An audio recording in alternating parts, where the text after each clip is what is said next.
اعوذ باللہ السمیع العلیم من الشیطان الرجیم من ہمزہ ونفخہ ونفثہ بسم اللہ الرحمن الرحیم یا ایھا الذین آمنوا لا تلہکم اموالکم واولادکم عن ذکر اللہ ومن یفعل ذلک فاولئک هم الخاسرون وَأَنفِقُوا مِمَّا رَزَقْنَاكُم مِّن قَبْلِ أَن يَأْتِيَ أَحَدَكُمُ الْمَوْتُ فَيَقُولَ رَبِّ لَوْلَا أَخَّرْتَنِي إِلَىٰ أَجَلٍ قَرِيبٍ فَأَصَّدَّقَ وَأَكُن مِّنَ الصَّالِحِينَ وَلَن يُؤَخِّرَ اللَّهُ نَفْسًا إِذَا جَاءَ أَجَلُهَا وَاللَّهُ خَبِيرٌ بِمَا تَعْمَلُونَ بسم اللہ الرحمن الرحیم۔ السلام علیکم ورحمۃ اللہ وبرکاتہ ایھا المستمعین الکرام، جیسا کہ اس آیات مبارکہ میں ہے کہ جس کی وقت ختم ہوتی ہے اور اجل ختم ہوتی ہے تو وہ بالکل پیچھے نہیں ہوتی، اپنے ٹائم پر آتی۔ نبی علیہ السلام کی قسمت میں جو موت لکھی ہوئی تھی وہ اس کو آ چکی، لہذا ساری عمر تو وہ ہمارے لیے زندہ نہیں رہ سکتے تھے۔ تا قیامت تو ایک رب العالمین کی ذات زندہ ہوگا اور باقی سب کو فنا ہونی ہے۔ تو ہم بیان کر رہے تھے کہ نبی علیہ السلام کی فوت ہونے سے بعد جب خلافت کا مسئلہ کڑا ہو گیا اور لاش مبارک بھی یوں کی توں ہی رہی، کیونکہ خلافت کا مسئلہ نے ذرا تکلیف بنایا۔ بہرحال پہلے ہم بیان کر چکے ہیں کہ ابو بکر رضی اللہ کے ہاتھ پر بیعت ہوئی، خلیفہ مقرر ہوئے، انصار نے سب نے بیعت کی اور مہاجرین میں کچھ لوگوں کے علاوہ انہوں نے بھی سب نے بیعت کی، سوائے سیدنا علی رضی اللہ عنہ کی اور فاطمہ رضی اللہ عنہ کی اور زبیر بن عوام کی اور عباس رضی اللہ عنہ، یہ کچھ رہ گئے، اور ان کی وجہ سے ہی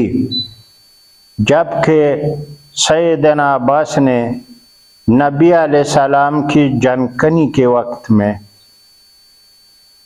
سیدنا علی سے کہا کہ آؤ چلتے ہیں، آپ رسول اللہ صلی اللہ علیہ وسلم سے یہ امارات کے بعد آپ کے بعد بات کیجئے کہ کس کے ہاتھ میں رہے۔ انہوں نے کہا کہ دیکھو ہم اس لیے نہیں جا سکتے کہ اگر نہ کر دیا گیا تو ساری عمر ہم محروم ہو جائیں گے، تو بہتر یہ ہے کہ ایسا ہی رہنے دو۔ تو سیدنا عباس نے کہا کہ قسم باللہ میں عبد المطلب کی اولاد کو جانتا ہوں کہ اس کا وقت ختم ہونے کو ہوتا ہے، میں جانتا ہوں، اور تم 3-4 دن کے بعد لاٹھی کا غلام ہوگا۔ عباس رضی اللہ عنہ کی یہ بات کہ لاٹھی کا غلام ہوگا، اے علی، اس نے بڑا دکھ پہنچایا اسلام میں، اسلام والوں کو۔ اس کی بڑی ایک دوسرے کو خبر ہوئی، اور ہم نہیں جانتے ہیں کہ ان کا عنادن تھا، حسدن تھا یہ کلام، اور سیدنا علی اور سیدنا فاطمہ کی بیعت نہیں کرنا بعد میں اسلام میں زبردست درار کی پیش خیمہ ہوئی۔ اس لیے کہ رافضین کوفہ نے یہ برابر اپنے حسد کی وجہ سے درارے ایک دوسرے کو سنائی اور ڈالنے کی کوشش کی، اور بڑے بڑے خرافات بنائے اور بہت بڑے من گڑھت حدیث بنائے، اور آگے یہی بیان کرتے تھے کہ انہوں نے ایسا کیا ویسا کیا۔ یہ دو باتیں، یہ لاٹھی کا غلام اور بیعت نہ کرنا، حالانکہ نبی علیہ السلام کی وفات کے بعد 6 مہینے کے بعد سیدنا فاطمہ بھی رحلت فرما گئے، مگر ان کی بیعت نہیں کرنے کی وجہ سے اور سیدنا علی کی بیعت نہیں کرنے کی وجہ سے اور زبیر بن عوام اور عباسی اور بھی کچھ بعد میں اسلام میں بہت اس کا ضرر ثابت ہوا، کیونکہ یہ درارے بننے کی وجہ وہ بنی، نہ وہ ہوتے اور متفقہ طور پر بات ہوتی خلافت کی تو اسلام میں درار ڈالنے کے والوں کے لیے، خرافات بنانے والوں کے لیے کوئی موقع ہاتھ نہیں آتا۔ یہی باتوں کا پتنگڑا بنا کر کے مصر سے خوارج نکلے،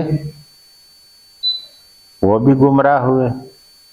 رافضین عراق میں سے نکلے گمراہ ہوئے، اور بڑے بڑے خرافات کھڑے کر دیے۔ تو کہ سیدنا علی کے ساتھ ظلم ہوا، وہ نہیں دیا گیا، یہ نہیں دیا گیا۔ سیدنا فاطمہ نے ابو بکر صدیق سے اپنے باپ کی وراثت کی، جو فدق میں زمین تھا اور خیبر میں تھا، کہ یہ ہمارے حوالے کی جائے، یہ ہماری وراثت ہے۔ سیدنا ابو بکر نے کہا کہ نبیوں کی وراثت صدقہ ہوتی ہے، میں نے خود رسول اللہ صلی اللہ علیہ وسلم سے سنا ہے کہ نبیوں کی وراثت جو بھی ہو وہ صدقہ ہوتا ہے اس کا قوم کے لیے، نہ یہ کہ میں یہ آپ کو دے نہیں سکتا ہوں، کیونکہ اگر میں ایسا کروں تو میں رسول اللہ صلی اللہ علیہ وسلم کی خلاف کروں گا۔ دوسری طرف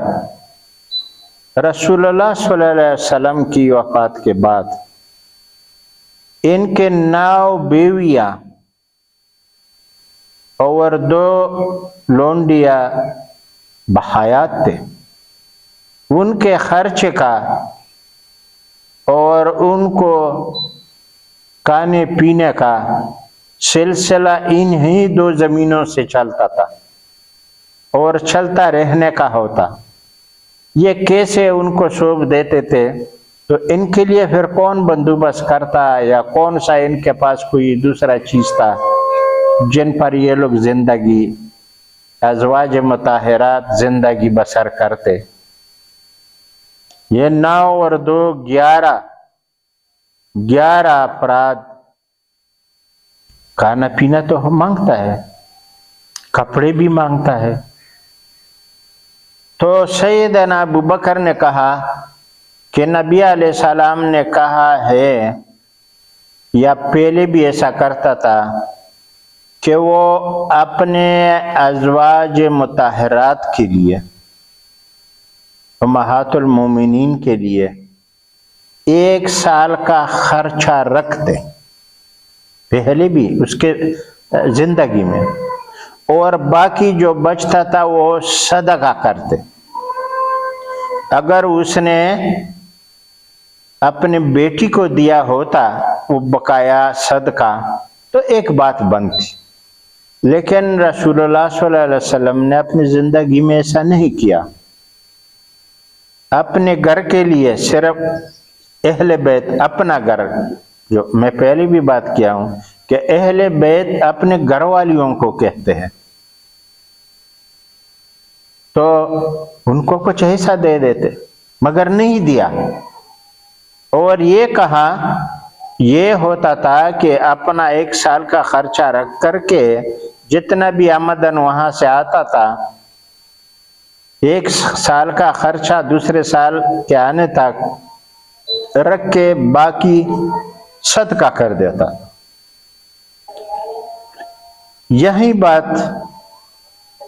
یہی اصول سیدنا ابوبکر رضی اللہ عنہ نے رکھا، اور سیدنا فاطمہ کو اس زمین میں سے کچھ بھی نہیں دیا۔ وہ ناراض ہو گئی، یہاں تک کہ بیعت بھی نہیں کی،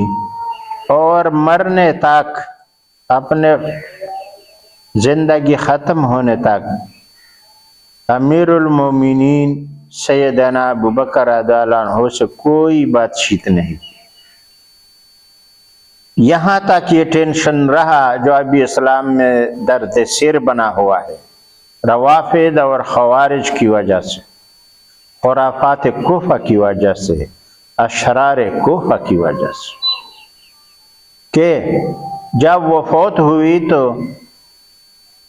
علی رضی اللہ عنہ کو انہوں نے وصیت کی کہ مجھے رات کو ہی دفنائے اور سیدنا ابوبکر کو خبر ہی نہیں کیا جائے۔ دیکھو تو یہیں دراریں ہمارے لیے مصیبت بنی۔ یہ اختلاف بعد میں ابھی اسلام میں کیا تک تفریق پیدا کیا ہے اس اختلاف میں، حالانکہ کوئی بھی ایسی بڑی بات نہیں تھی۔ انہوں نے تو صاحب کہا کہ زمین یا وراثت نبیوں کا صدقہ ہوتا ہے، کبھی آپ کو دے نہیں سکتے۔ تو ان کو رات کو سیدنا علی رضی اللہ عنہ نے دفن کیا، بغیر امیر المومنین کی مدینہ میں ہوتی ہوئی اس سے جنازے کا نماز نہیں پڑھایا۔ یہی ہمارے لیے اسلام میں دراروں کی وجہ بنی۔ بہرحال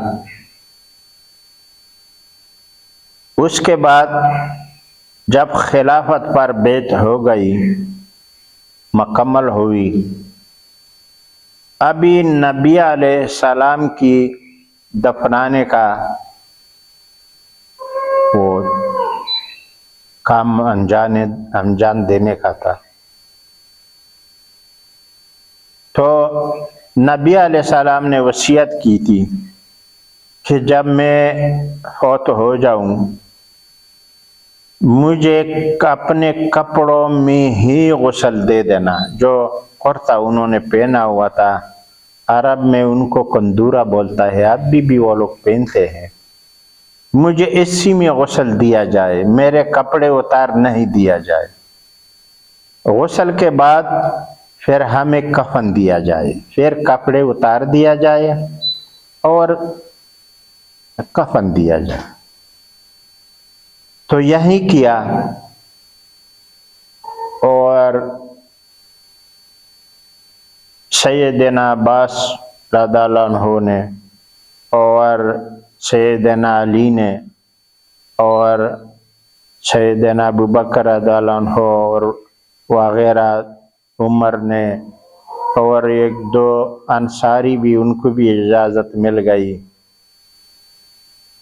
اندر جا کر کے جنازے کے لیے۔ تو انہوں نے کہا کہ اس کے بعد جب مجھے کفن پہنایا جائے چارپائی پر میرا میت رکھ دیا جائے تو آپ لوگ سب میرے سے چلے جاؤ کچھ وقت کے لیے، تقریباً 1 گھنٹہ وغیرہ، کیونکہ اس وقت میں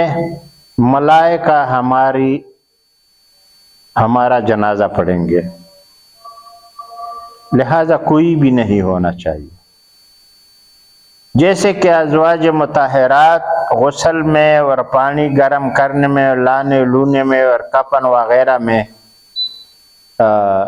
حاضر تھے، سب کو ہٹا دیا گیا، اکیلا چھوڑ دیا گیا۔ بعد میں کچھ 1 ساعت کے بعد یا کچھ وقت کے بعد پھر یہ بھی وصیت کیا تھا کہ میرے جنازے کا امام نہیں بننا چاہیے، بلکہ ہمارا جنازہ فردن گروپ میں اپنے طور پر ادا کیا جائے۔ اس لیے نبی علیہ السلام کی جنازے کی کوئی امام نہیں بنا۔ سب سے پہلے ان کے جو اصحاب تھے انہوں نے نماز پڑھی فردن جنازے کا، چارپائی پر رکھ کر کے واپس آنے پر۔ اس کے بعد ازواج مطہرات نے جنازہ پڑھی، اس کے بعد بچوں وغیرہ نے، پھر گروپ میں ٹولیاں آ کر کے اس دروازے سے آ کر کے جنازہ پڑھ جاتے تھے اور دوسرے سے واپس نکل جاتے۔ جب سب نے نماز جنازہ بھی پڑھا، اس سے بھی فارغ ہو گئے، تو اب قبر کی بات تھی۔ قبر کے لیے 2 تجویزیں آئے، اور ایک اس سے پہلے یہ تجویز تھی کہ قبر کہاں کھودا جائے۔ تو محدثین نے اس وقت کی اور سیدنا ابو بکر نے احادیث بیان کی، خطبہ سنایا کہ نبی جہاں رسول فوت ہو جائے وہیں پر اس کا قبر بنتا ہے۔ نبی کی قبر رسول اللہ صلی اللہ علیہ وسلم، ہر رسول کی وہاں پر ہی قبر بنایا جائے جہاں وہ فوت ہو جائے۔ تو لہذا نبی علیہ السلام سیدنا عائشہ رضی اللہ عنہا کی حجرے میں اس کا جو چارپائی تھا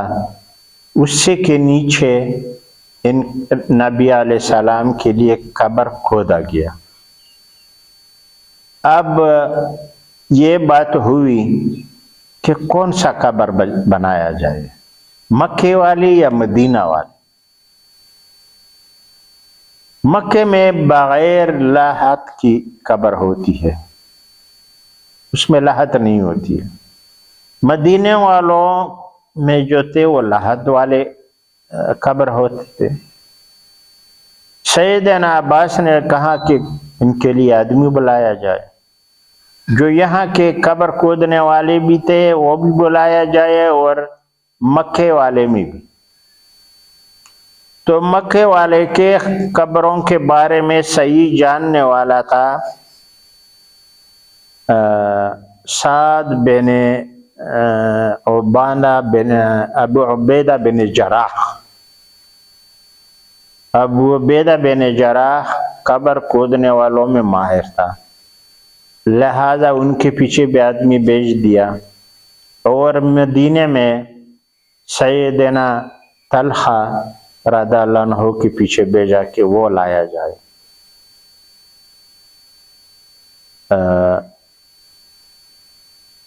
ابو عبیدہ بن جراح نہیں ملے، وہ کہیں گئے ہوئے تھے، موجود نہیں تھے۔ اور عبداللہ بن رواحہ، سیدنا رواحہ وہ مل گئے اور وہ لایا گیا، انہوں نے قبر کھودا، لاحت والا قبر بنایا گیا اور تیار ہوا۔ مٹی اتنا سخت نہیں تھی، لحد بنانے کے لیے، پھر لحد میں اتارنے کے لیے نبی علیہ السلام کے لیے سیدنا عباس، سیدنا علی اور سیدنا رواحہ وہ نیچے اتر گئے اور سیدنا رواحہ نے پھر وہاں سے اٹھا کر کے لحد میں رکھا، اور کیونکہ وہ مدینہ میں یہی کام کرتے تھے، یہی جتنے مردے تھے وہ رکھتے بھی تھے طریقے سے، مطلب ایک طرح کے جاننے والے تھے، تو ان کو آخر میں سب سے آخری جو ملاقات تھی ان کا ہوئی، باقی سب اس کے بعد جب وہ رکھ دیے گئے اس کے نیچے چادریں بچھائے گئے جو کسی نے لائے بھی، اصحاب کرام نے پیش کیے، ایک زبیر بن عوام نے بھی پیش کیا، وہ بھی بچھایا گیا، ایک سیدنا عثمان بن عفان نے لایا، وہ بھی بچھایا گیا، اور یوں نبی علیہ السلام کو لحد میں رکھ دیا گیا۔ اس کے بعد اینٹیں لگائے اور میٹھی ڈال کر کے وہ رات کو، بدھ کی رات کو، مطلب ہے پیر کا دن، سموار کی دن 10 بجے کے قریب فوت ہوئے تھے، لیکن خلافت کے مسئلے نے جب تھوڑا طول پکڑا، اس وجہ سے مدفون میں ذرا سا تاخیر ہوئے، لیکن نبی علیہ السلام کی لاش مبارک بالکل تر و تازہ تھی اور ذرا بھی تغیر نہیں آیا تھا، اور بدھ کی رات کو تقریباً رات 10-11 بجے کے بیچ میں وہ لحد میں اتار دیے گئے اور یوں ان پر مٹی ڈالی گئی اور قبر تیار ہوئی، اور یوں نبی علیہ السلام کی تدفین کا کام بھی انجام کو پہنچ گیا۔ انا للہ و انا الیہ راجعون۔ رب کریم ہم سب مومن مسلمانوں کی اس کے بتائے ہوئے طریقے پر ہمیں موت دے دے، اس کے شریعت پر ہمیں موت نصیب کرے، اس کے ہدایت کے طریقے پر ہمیں موت ملے، اور دفنات کی قصے میں ہمیں نصیب ہو جائے جیسے وہ دفنایا گیا تھا جس طریقے سے۔ تو ایک بڑا امام امت کا یہ کام سر انجام کو پہنچ گیا، اور اس کے بعد سیدنا ابوبکر رضی اللہ عنہ نے خلافت میں سب گروپ در گروپ کو خطبے بھی دیے، نماز بھی وہ پڑھا رہے تھے، اور زبیر بن عوام کو بھی بلایا گیا کہ آپ نے کیوں بیعت نہیں کی۔ انہوں نے یہ بہانہ پیش کیا کہ ہم سے مشورہ نہیں کیا گیا تھا وغیرہ، لیکن وہ آئی نہیں تھے، چھپ گئے تھے۔ بہرحال انہوں نے بیعت کی، سوائے ان 2-3 آدمیوں کے، جس کی وجہ سے ہم آج بھی مصیبت میں ہے۔ اللہ تعالی ہم سب پر رحم اور کرم کرے، اور ان خرافات والوں اور ان رافضین اور خوارج سے، خرافات کوفہ سے، اشرار کوفہ سے رب العالمین ہم کو امن دے، ہمیں بچائے، اور جو درار ہم میں ڈالا گیا ہے وہ اب رب العالمین اپنے خود کرم سے اور رحمت سے ہم سے ختم کرے، اور ایک اسلام پر چلنے والے، ایک دین پر اور ایک قرآن کی تابع اور احادیث رسول اللہ صلی اللہ علیہ وسلم کی تابع ہمیں بنائے، آمین ثم آمین۔ نبی علیہ السلام کی اولاد کے بارے میں کچھ تحقیق ہم بتائیں گے۔ خدیجہ کبریٰ سے ان کے 3 بیٹے ہوئے تھے، قاسم، طیب اور طائب رضی اللہ عنہ۔ یہ 3 بیٹے تھے، لیکن اس سے پہلے 4 بیٹیاں پیدا ہوئے تھے، کلثم، زینب، رقیہ اور فاطمہ رضی اللہ عنہ۔ یہ سب کا سب خدیجہ کبریٰ سے تھے، اور ایک بیٹا ابراہیم علیہ السلام ام قبطیہ سے پیدا ہوئے تھے، جو مصر سے بھیجی گئی تھی نبی علیہ السلام کے لیے۔ ایک بیٹا ان سے پیدا ہوا، مگر وہ سب کے ساتھ جتنے بیٹے 4 بیٹے ہوئے اس کے ساتھ، وہ سارے کے سارے بچپن میں ہی فوت کر گئے، ماں سوائے بیٹیوں کے، جو 4 کے 4 شادی ہونے تک، جوانی تک پہنچے، اور اس میں تقریباً 2 بیٹیاں تو نبی علیہ السلام کی زندگی میں ہی رحلت کر گئے تھے، اور کچھ 2 باقی تھے جو بعد میں، وہ بھی جانا تو ہم سب کو ہے، یہ تھے۔ اور 9 بیویاں تھی جو سب اس ٹائم میں بحیات تھی نبی علیہ السلام کی فوت ہونے کی وقت، اور یہ 2 جو لونڈیاں تھی یہ تھی، اور باقی جو اس کے کوئی سوائے 2 جگہ کی زمین کی اور اپنے گھر کی جہاں وہ رہتے تھے نبی علیہ السلام، اور ازواج مطہرات کی کوٹھیاں تھی، اس کے علاوہ کوئی چیز نبی علیہ السلام نے نہیں چھوڑی سوائے ایک خچر کی، جو سفید رنگ کا خچر تھا، وہ ان سے چھوڑا گیا تھا، چھوڑ دیا گیا، وہی تھا اس کے پاس۔ اور ایک ذرا ایک یہودی کے پاس